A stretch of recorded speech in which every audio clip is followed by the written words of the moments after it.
Airport నుండి సిటీకి వెళ్తున్నాను. ఈరోజు డే ట్రిప్ ఒకటి బుక్ చేసుకున్నాను.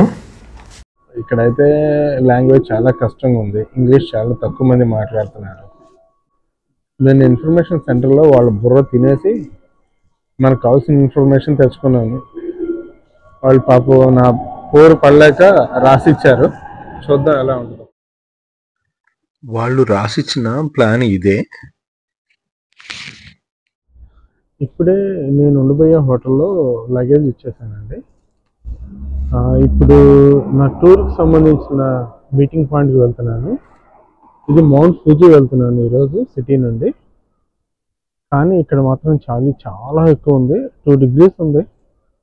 ఇప్పుడు దాదాపుగా 8 అవుతుంది, కానీ ఇంకా టెంపరేచర్ అయితే పెరగలేదు. సిటీలో వాళ్ళు చెప్పిన మీటింగ్ స్పాట్ ఇదే. ఆ వెనక్కి కనిపించేదే మా బస్సు. ఈ బస్సులో ఎవరెక్కడ కూర్చోవాలో వాళ్ళు చక్కగా డిజైన్ చేసి ఇచ్చారు. మా బస్సు టోక్యో నుంచి బయలుదేరింది. సిటీ బయట చూస్తుంటే చాలా బాగుంది. ప్రతి ఒక్కటి బాగా డిజైన్ చేశారు. చాలా నీట్గా ఉంది. ఈ టూర్లో మా మొదటి స్టాప్ సైకో అనే విలేజ్. బేసికల్గా ఇది ఒక ట్రెడిషనల్ విలేజ్. ఆ ట్రెడిషనల్ విలేజ్ ఎలా ఉంటుందో మా అందరికి చూపిస్తారు వీళ్ళు. ఈ విలేజ్ మాత్రం ఓల్డ్ జపనీస్ ట్రెడిషన్లో బిల్డ్ చేశారంట. అందుకని ప్రతి ఒక్కరిని ఇక్కడ ఆపుతారు. ఈ విలేజ్కి 3 వైపులా కొండలు ఉన్నాయి. ఒక వ్యాలీ లాగా ఉంది చుట్టూ. చాలా బాగుంది ఇది చూడడానికి. ఇది మా మొదటి స్టాప్. కాకపోతే వర్షం మెల్లిగా స్టార్ట్ అయింది. ఈ ఊరి మొదట్లో చిన్న పాండ్ లాగా ఉంది. ఇందులో చేపలు ఇవన్నీ ఉన్నాయి. ఇక్కడ ఒక షాప్ కూడా ఉంది. ఆ షాప్లో మా అందరికి టికెట్స్ తీసుకొని ఆ టికెట్స్ మాకు ఇచ్చారు. టికెట్స్తో పాటు ఊరికి సంబంధించిన మ్యాప్ కూడా ఇచ్చారు. ఎటు వెళ్ళి ఎటు రావాలి, మా పార్కింగ్ ఎక్కడ ఉంది అనే వివరాలు చాలా క్లియర్గా చెప్పారు. ఈ విలేజ్ ఎంట్రన్స్ టికెట్ ప్రైస్ కూడా మా టూర్ ప్రైస్లో భాగంగానే ఉంది. ఈ విలేజ్ 1960sలో ల్యాండ్ స్లైడ్ వల్ల మొత్తం కనుమరుగైపోయిందంట. తర్వాత దాన్ని మళ్ళీ రీబిల్డ్ చేశారు. 2014లో రీబిల్డ్ చేశారు. చాలా ఇల్లు ఖాళీగానే ఉన్నాయి. ఆ ఇల్లు మనం చూడడానికి వెళ్తున్నాం. ఈ విలేజ్లో నడుస్తూ ఉంటే రోడ్డు పక్కన స్నో చాలా బాగుంది. స్నో మధ్యలో మనం నడుస్తూ ఉంటే ఆ ఫీలింగ్ మాత్రం చాలా బాగుంది. ఇక్కడ చూడండి, మన దేశంలో లాగానే ఒక దేవుడి బొమ్మ దగ్గర కాయిన్స్ పెట్టారు. ఇక్కడ ఒక ఇంట్లో బొమ్మల కొలువు లాంటి ఒక డెకరేషన్ ఉంది. అది చూసి ఏంటి అని అడిగాను. మార్చి 3వ తారీఖున ఇక్కడ ఒక ఫెస్టివల్ జరిగిందంట. ఆ ఫెస్టివల్ని హినమట్సూరి అంటారు. బేసికల్గా ఇది ఒక గర్ల్స్ ఫెస్టివల్. ఈ ఫెస్టివల్లో భాగంగా ఇక్కడ గర్ల్స్కి ఈ చిన్న బొమ్మను ఇస్తారంట. ఈ బొమ్మ అనేది వాళ్ళని దుష్ట శక్తుల నుంచి కాపాడుతుందని వీళ్ళు నమ్ముతారు. ఇది మనం దగ్గరగా చూడాలి అనుకుంటే షూ విప్పి పైకి వెళ్ళండి, అక్కడి నుంచి మీరు దగ్గరగా చూడొచ్చు అని చెప్పారు వీళ్ళు. ఈ ఊరిలో సబో అనే మ్యూజియం ఉంది. ఆ మ్యూజియంలో ఈ ఊరికి ప్రమాదం జరిగినప్పుడు ఫోటోలతో కూడిన విశేషాలు ఉన్నాయి. ఇక్కడ ఇల్లు అన్ని రెల్లు గడ్డితో తయారు చేసి ఉన్నాయి. మన దగ్గర పల్లెటూరులో ఉన్న వాళ్ళకి రెల్లు గడ్డి అంటే కొంత అవగాహన ఉంటుంది. ఇక్కడ ప్రతి ఇల్లు పైన ఒక గోపురం లాగుంది. అలా ఉండటం వల్ల స్నో కిందకి పడిపోతుంది, దాని మీద నిలబడదు. అంతా బాగుంది, కానీ ఇక్కడ చలి స్నో బాగా ఇబ్బంది పెడుతుంది. సినిమాల్లో స్నో చూస్తే చాలా అందంగా అనిపించేది. కానీ ఇక్కడ అనుభవంలో మాత్రం చాలా ఇబ్బందిగా ఉంది. చుక్కలు కనిపిస్తున్నాయి ఇక్కడ.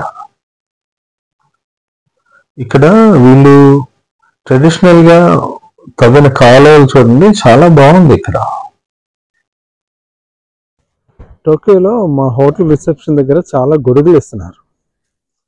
ఎందుకో అనుకున్నాను, ఇప్పుడు అర్థమవుతుంది గొడుగు ఎంత ఉపయోగం అనేది. ఇంకా పూర్తిగా చలికాలం అయిపోలేదు కాబట్టి స్నో పడుతుంది.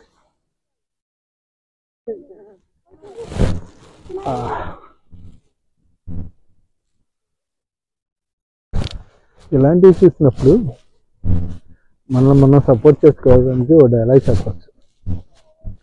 సమ్మర్లో ఎవడైనా వస్తాడు, చలిలో వచ్చేవాడే పండుగాడు. ప్రస్తుతం చూసిన చాలు, చలి నిమిషానికి పెరుగుతుంది. వచ్చినప్పుడు -1 ఉంది అన్నాడు, కాకపోతే ఇప్పుడు ఇంకా ఎక్కువ పెరుగుతుంది. ఎందుకంటే స్నో కంటిన్యూస్గా పడుతుంది, పెరుగుతుంది. దానివల్ల టెంపరేచర్ ఇంకా డ్రాప్ అయింది. ఇక బస్ దగ్గరికి వెళ్ళిపోదాం. నా గెటప్ చూడండి ఎలా అయిపోయిందో, స్నో ఇదంతా పడింది. విపరీతమైన స్నో, మంచులో తచ్చిపోయాను. అందరూ వెళ్ళిపోతున్నారు. చలి చాలా ఎక్కువ ఉంది. టెంపరేచర్ ఇంతకు ముందు -1 ఉంది, ఇప్పుడు -5 వెళ్ళింది. విపరీతమైన చదువుంది. తొందరగా హ్యాపీగా వెళ్ళిపోయి బస్సులో కూర్చున్నాను. కాఫీ తీసుకున్నాను. దీని పరిస్థితి ఏంటో తెలియదు, ఎంతసేపు వేడిగా ఉంటుందో. మా బస్సు ఎత్తుకున్నాం. ఇప్పుడు ఎక్కడుందో మా bus. This is cycle, lake cycle. It's the one of lake along the Mount Fuji, 5 lakes. This is one of, in Kawakuchiko is another one. So today we hello 15 degrees the angle. And 30 after 20 minutes we will arrive the Oyster Park, and then we go to mount ఫుజీని ఆనుకొని ఉన్న 5 lakes లో ఇదొక lake. ఇది world heritage site. ఈ lake వెనకాల ఉన్న ఆ పర్వతాలన్నిటినీ కలిపి మౌంట్ ఫుజిషన్ అంటారంట.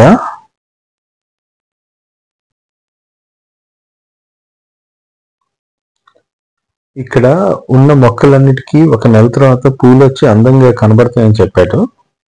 అందుకని ఎవరిని లోపలికి ఎంటర్ కానివ్వలేదు.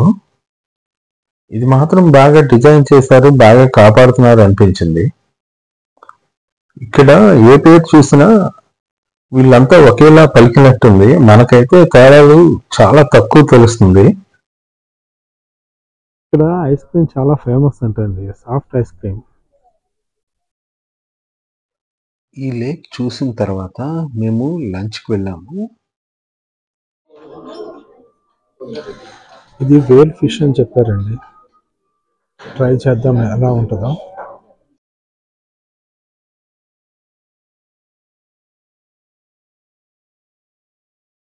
ఇప్పుడే లంచ్ అయిందండి. నాకు చాయిస్ ఇస్తే నేను ఫిష్ అని తీసుకున్నాను. నార్మల్గానే నేను ఫిష్ తిన్నాను, ఏదో ట్రై చేద్దామని ఇచ్చాను. అది మాత్రం కొంచెం స్మెల్ వస్తుంది. చికెన్ తీసుకుంటే బాగుండేది అనిపించింది. నా చాయిస్ అయితే ఇక్కడికి వచ్చినప్పుడు చికెన్ తీసుకోవటం. మీరు ఎవరైనా వస్తే చికెన్ ట్రై చేయండి. కొంచెం తీయగా ఉండొచ్చు కానీ ప్రాబ్లం లేకుండా తినేయచ్చు మనం. మళ్ళీ సోస్ స్టార్ట్ అయిపోయింది. చూడడానికి అయితే బాగుంది, అనుభవించడానికి కష్టంగా ఉంది.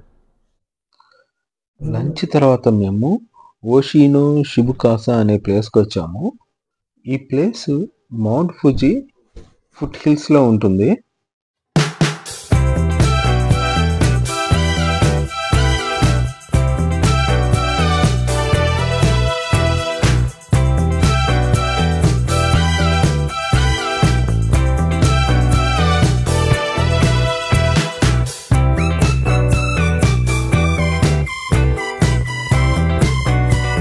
వాటర్ మాత్రం చాలా ప్యూర్గా ఉంది. ఇక్కడ పెద్ద పెద్ద చేపలు ఉన్నాయి.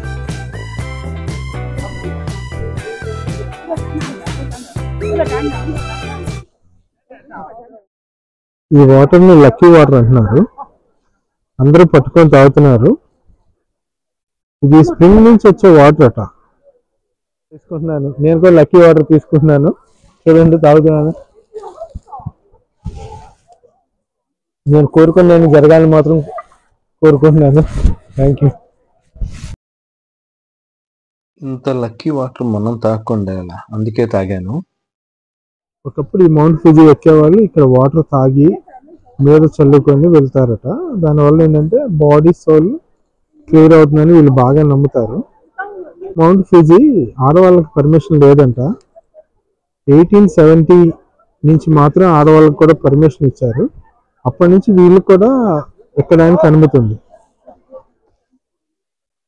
మా గైడ్ ఇప్పుడే అడిగాను మౌంట్ ఫుజీ ఎందుకు కనబడతలేదు అని. క్లైమేట్ బాగోలేదు, కనబడతలేదు అని చెప్పాడు. అది మాత్రమే కాదు, ఇక్కడ ఒకటి నమ్ముతారంట, మన లక్కీ కాకపోతే ఈరోజు మనకు కనబడదట. దాదాపుగా 20% మందికి మాత్రమే మౌంట్ ఫుజీ కనబడుతుందట. చూసిన వాళ్ళు కూడా 20% ఉన్నారని చెప్తున్నారు. ఈరోజు ఒక విధంగా బ్యాడ్ లక్ అండి. మౌంట్ ఫుజీ అనేది కనబడదు ఇలాంటి క్లైమేట్లో. ఏరియా మొత్తం మౌంట్ ఫుజీ అని చెప్తున్నారు. What is the name of your dress? ఈ అమ్మాయి డ్రెస్ ఏమంటారా అని తన నోటితో విందామని అడిగాను. కానీ చేయి పట్టుకోమంటున్నా అనుకొని పట్టుకుంది. నాకు ఇదేదో బాగుంది అనిపించింది. ఈ అమ్మాయి ట్రెడిషనల్ డ్రెస్ వేసుకుందండి, బాగుంది, అందుకే తీసాను. యాక్చువల్లీ ఈ ప్లేస్ కూడా అయిపోయిందండి. దీంతో మా mount Fuji day tour complete అయిపోయింది. రిటర్న్ టోక్యో వెళ్ళిపోతున్నాం. కాకపోతే మౌంట్ ఫుజీ కనపడలేదు. మళ్ళీ మౌంట్ ఫుజీ చూడడానికి వస్తాను నేను కంపల్సరీ. ఎందుకంటే దాని గురించి ఫ్యాసినేటింగ్గా చాలా చదివాను చిన్నప్పటి నుంచి.